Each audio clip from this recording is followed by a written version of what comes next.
जम्मू में लारी वाले को मारे, हिमाचल प्रदेश में, उत्तर प्रदेश के नौजवानों को मार मार कर जान ले लिए, झारखंड के लातेहार में 13 साल के बच्चे को मार कर फांसी पर चढ़ा दिए।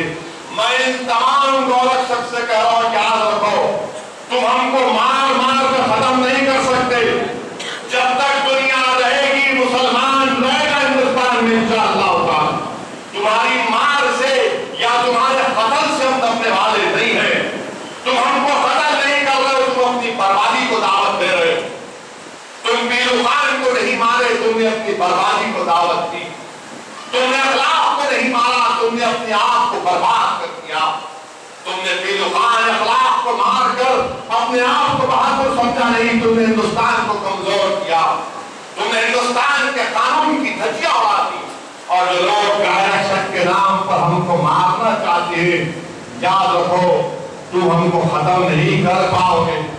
और फिर ये अजीबोगरीब मम्मी से मोहब्बत है लोगों को।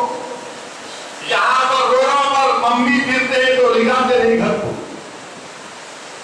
किसी एक माशियात एक्सपर्ट ने लिखा कि अगर पूरे हिंदुस्तान के गाय को अगर बचाना तो 1.5 लाख करोड़ की जरूरत, सिर्फ 1.5 लाख करोड़। मिस्टर मोदी, आप दे दो 1.5 लाख करोड़। एक गाय रोज 250 से 300 रुपए का चारा खाती, आप दे दो 1.5 लाख करोड़ दे दो।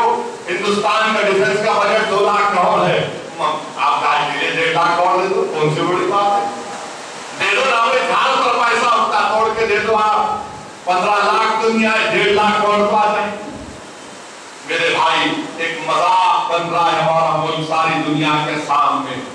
और यही लोग हैं जो इसीलिए वोट दिए थे कि आज गाय रक्षा के नाम पर लोगों को मारा जाए, पीटा जाए, उनको तबाह और बर्बाद करने की साजिशें की जा रही है।